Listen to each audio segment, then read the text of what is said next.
Dear Nicole and Chris, itago niyo na lang ako sa pangalang James. I am 25 years old, working in the academe, and a discreet bisexual. Nag-sign up ako sa mga dating apps at dito ko nakilala si Jim. He lives in Daet, 4 hours away from Sorsogon kung saan ako nakatira. He is 29 years old at nagtatrabaho sa isang mall. Masarap kausap si Jim. We can talk about anything under the sun. Kalokohan, seryosong usapan, kabastusan.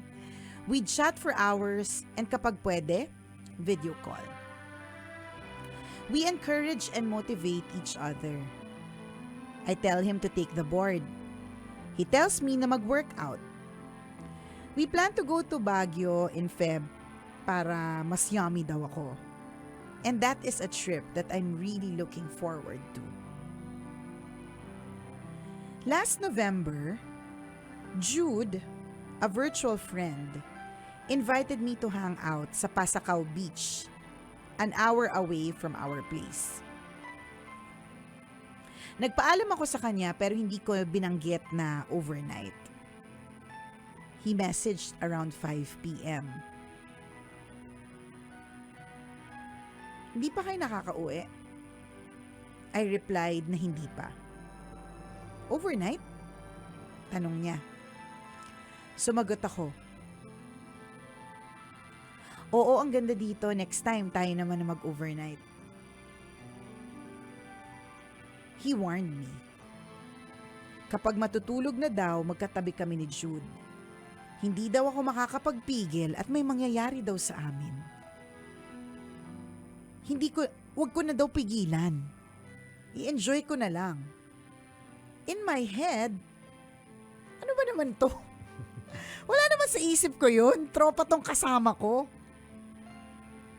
But Jim was right. That night may ganap. Sa amin ni Jude. And Jim said, hindi ko na pinigilan. In-enjoy ko na lang.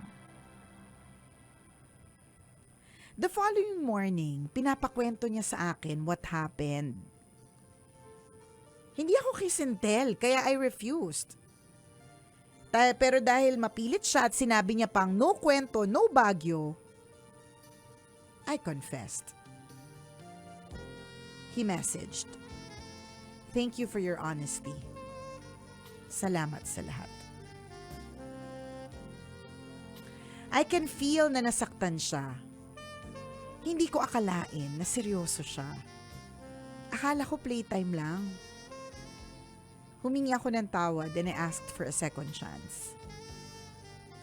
Para patunayan honest ako sa paghingi ng tawad, I went to where he is. Ayoko mawala na lang ang lahat ng wala akong ginawang effort to make him stay. Tama ba yun? Ayokong mawala na lang ang lahat nang wala akong ginawang effort to make him stay. On the way, nag-chat ako na pupuntahan ko siya. He replied na nasa Sorsogon daw siya. Sabi ko maghihintay ako hanggang kinabukasan. Nag-check-in ako sa hotel. We chatted that night.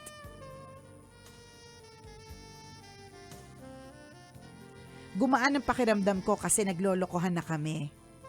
Sabi niya pumunta ako ng Puro the following morning dahil maganda daw ang view doon. I did. Maganda nga ang Puro. Isang mahabang boulevard na tanaw ang sunrise.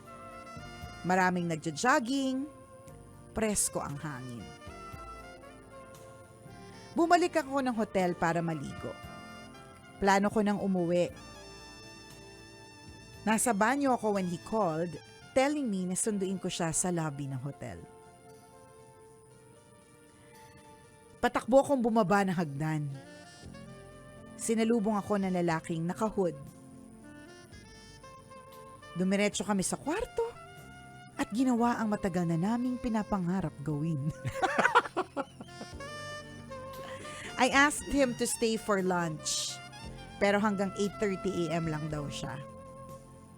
He was gone in 30 minutes. Hinatid ko naman pero hindi ko na nasabayan dahil patakbo na siyang maglakad. Tumuyod siya ng kalsada at naiwan ako sa gilid habang sinusundan siya ng aking mga mata. I went home. I sent him a message telling him na nakauwi na ako. Mabuti naman, sagot niya.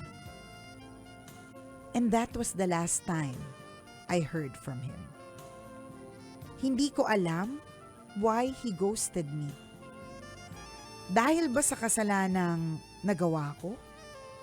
O napangitan ba siya sa akin? Tambalan, sumulat ako sa inyo dahil nagbabaka sakali ako na makarating kay Jim ang hinaing ng puso ko. Sana marinig niya ito sa radyo, mapanood sa YouTube, mabasa sa Facebook o mapakinggan sa Spotify. Kung mapag-uusapan man doon.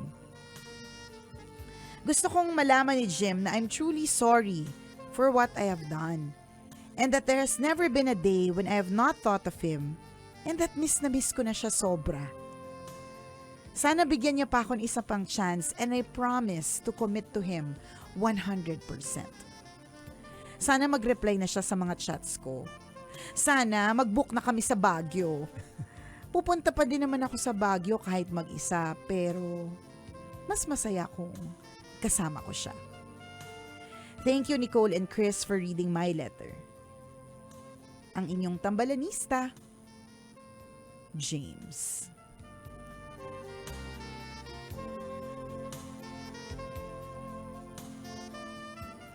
Ayan, kasi. Yan. Ang ganda ng kwento, no? Kasi Ganda. very detailed siya, mga kaibigan. To the point na i-imagine natin Oo. kung gaano kaganda yung sunrise. Correct. Kung gaano kabilis tumakbo si Jim, Yan. 'di ba? Kagaano siya natatarantang tumakbo Correct. pababa ng hotel to meet you, to Tama. meet up with you. Correct. Kung papaano ang bilis ang bilis tumakbo ng 30 minutes lang. Oo. So paano Diba? kayo nagkemean pagkakit agad? 'Di ba? Parang 30 minutes? 30 minutes, Bilis, 'di ba? Parang ganun. So, detalyado. Ngayon, ang purpose ng pagsulat mo sa May Wagang Bornay sana makarating kay Jim, no? Makarating kay Jim in whichever way, kasi marami talagang ways para makarating ito kay Jim. On Radio Now, dahil live naman tayo sa mga probinsya. Yes. Tapos, Facebook Live. Pwedeng balik-balikan sa Facebook Live, pwedeng mapanood sa YouTube, pwedeng mapanood sa Love Radio app, at Yan. pwede ding mapanood sa YouTube. Grabe, ang daming paraan, 'di ba? So, I really hope this reaches Jim. Jim, humihingi na ng tawad si si Bakala. Humihingi na ng tawad si Kuya. Bigyan mo daw siya ng second chance. Alam mo, ang hirap talaga ng ghosting eh. Kasi parang hindi mo alam kung saan ka nagkamali. And for all you know, baka naman din wala ka ding mali. Naranasan mo na ba mag-ghost? Ako ng ghost. Wow, ang gwapo. Grabe, kinis. Walang open pore sa mukha. Kasi sinabi niya sa akin, mukha kang ghost eh. So, Sige, ghost kita. So, inalisan mo na talaga. Diba? Naranasan mo na ba mag-ghost? O ikaw yun ang ghost? Ako ng ghost. Ikaw yun ang ghost. Anong dahilan kung bakit mo siya ginost? Hindi pala ikaw serious or napangitan ka din? Hindi, kasi ramdam kong hindi niya ako gusto. Oo. Paano yun? Kasi parang that time ang mga kwento niya, every time na pupunta ako sa kanila, parang laman lagi ng conversation namin is all about her ex. Her ex. Na Okay. na Tapos parang yung ex ko nga gusto makipagbalikan sa dapat akin. sinupalpal mo sa kanya ex niya. Mga ganun Mga yung kwento. ganun, dapat yung mga ganun. Ganun yung kwento niya lagi na parang, kasi yung So para bagong break ba sila? Oo, mga ganun tipo. Love on the rebound, ikaw partner. May ganun akong feeling na parang, tsaka hindi ako makarelate sa mundo niya. Bakit ano ba yung mundo niya, partner? Nasa Saturn kasi siya. Ano? Nasa Saturn siya. Imagination na pala ni Chitra na. Feeling niya. May alien siyang kausap. Sabi ko, di ba, Martian naman ako. Sayang. Hindi, Kaya lang sabi ko malayo pa rin eh. Oo, Mars magkaiba and na, Saturn. sa madaling salita, magkaiba ng mundo. Parang Yes. Saturn ang mundo niya, Mars ang mundo mo. Parang May mga ganon.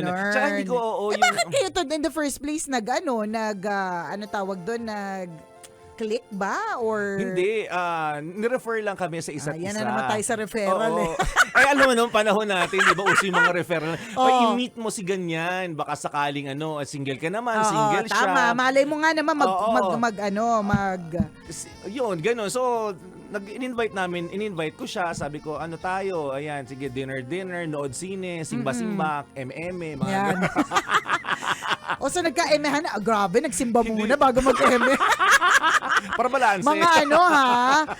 Mga schedule po natin Okay, Oo. tapos So, ganun nga yung mga kwentuhan. Siyempre, nakaka-turn off siya na parang, yung ex mo nga, nag-text na naman kahapon. Nakakainis Oo. nga naman Tapos, yung ganun. lagi nga siyang nagpaparamdam sa akin na gusto makipagbalikan. Oo, Yung mga ganon. ganun. So, di kayo na, aalis na ako sa alis na ako Hindi, sa eksena. nagpaalam ka ba? Or Hindi na. nag-ghost ka na kasi lang? ramdam ko na yung intention mo na makipagbalikan sa kanya. So, wag Oo, na lang, so ba't diba? pa natin pahirapan mo pa yung sarili mo? Oo, kasi ramdam ko namang wala naman ako wala naman akong pwesto sa puso mo. Yan, Ching! ganun. So iba-iba So feeling ko walang impact Oo. sa madaling salita. So iba-iba talaga ng dahilan ng ghosting. At ang pinaka kasi mahirap sa ghosting is that hindi mo alam yung dahilan kasi nga ginost ka na. 'Di ba parang mas maganda nga yung nalaman mo na napangitan sa'yo, Oo. nalaman mo nabahuan sa paa mo, naamoy niya yung gilid ng ilong mo, tenga mo.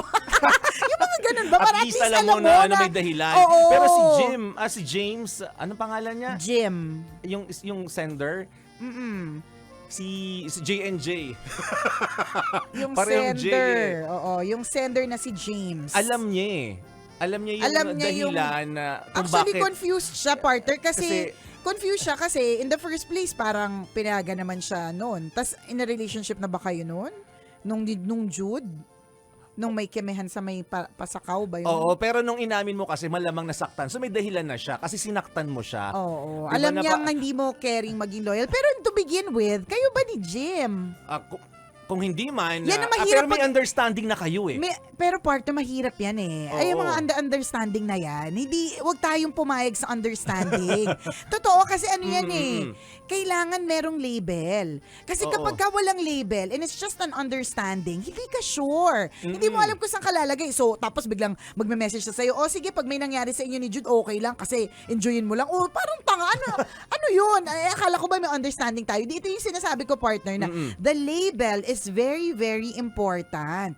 Kasi pwedeng, Totoo yun. akala mo may understanding kayo, yung pala, iba yung understanding mo sa understanding niya. Di ba parang katulad ng math equation. Oo. Yung pagkakaintindi ko, maaaring iba sa pagkakaintindi mo, pero pareho namin na-understand. Oo, Diba? pwedeng So ganon, kailangan pwedeng mas maganda yung merong label. At tingnan mo, to begin with, may label ba kayo? So yun yung kailangan mong intindihin muna, may label ba kayong dalawa ni Oo. Jim?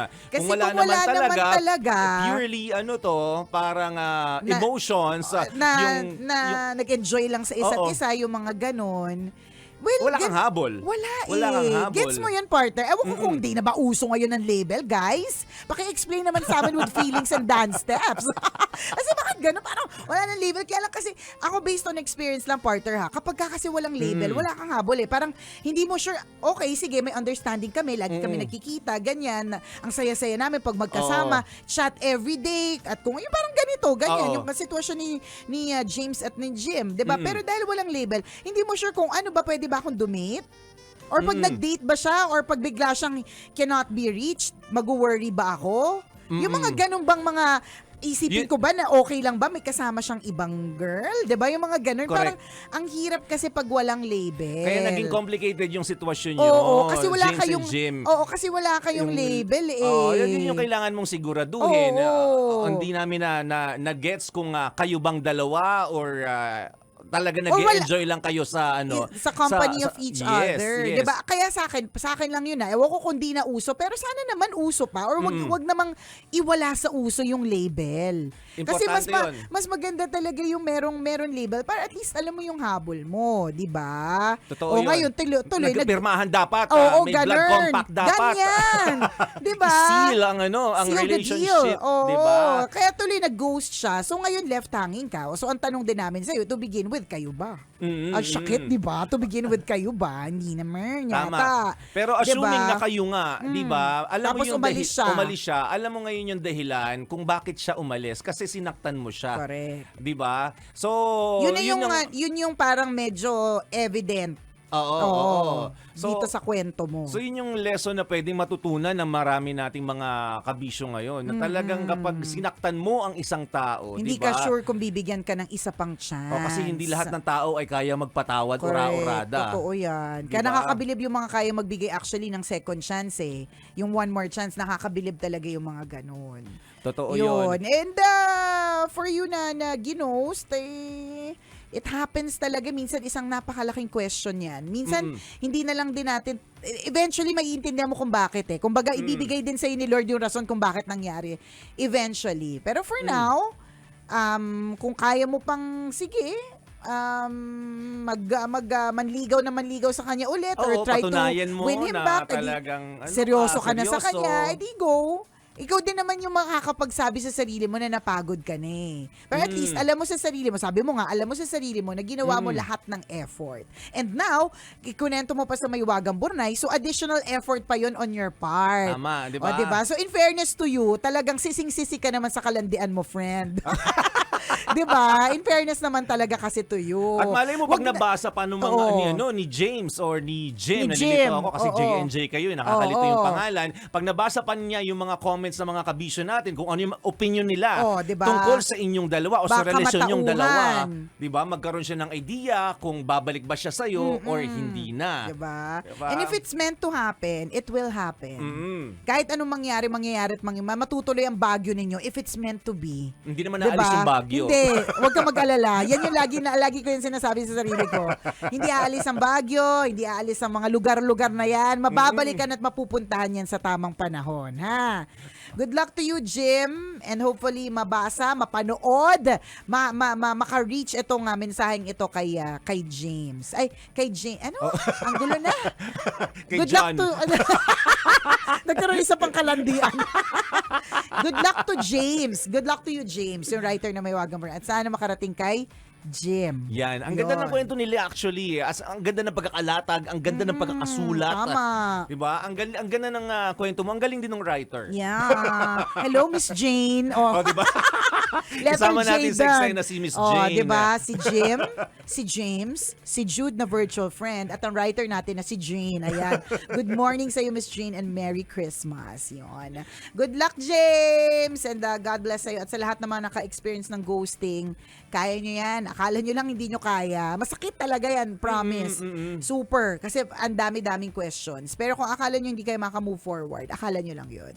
Makaka-move forward din kayo. And then eventually you will understand, kaya pala ako ginost. Totoo yun. Kaya pala, yun pala yung dahilan. Kung ba't hindi kami natuloy. Ganun. Correct. At Trust isipin the mo, process. nabuhay ka nga nang wala siya noong unang panahon eh. Kaya mo pa yan. Di ba mabubuhay ka ulit ngayong umalis na siya? True. Isang malaking check ng pink na ballpen. Salamat na marami sa lahat ng mga sumusulat sa ating Maywagang Burnay. And yes, you can still send your stories. You may email us. Send your stories at mahiwagangburnaystory@gmail.com. Malay mo, kwento mo na ang ating pag-uusapan sa mga susunod na araw. Kaya send mo na yan, kabisyo. sa pagpapatuloy ng FB Live natin mamaya meron kaming ipapamigay na access codes to an online concert tonight. Yan. Uy! Kaya watch lang po kayo tuloy-tuloy. Okidoki. Gotta go mga kabisyo. Muli ako po si Nicole Yala. At ako naman si Cambio King Chris Chuper. Na nagpapaalala,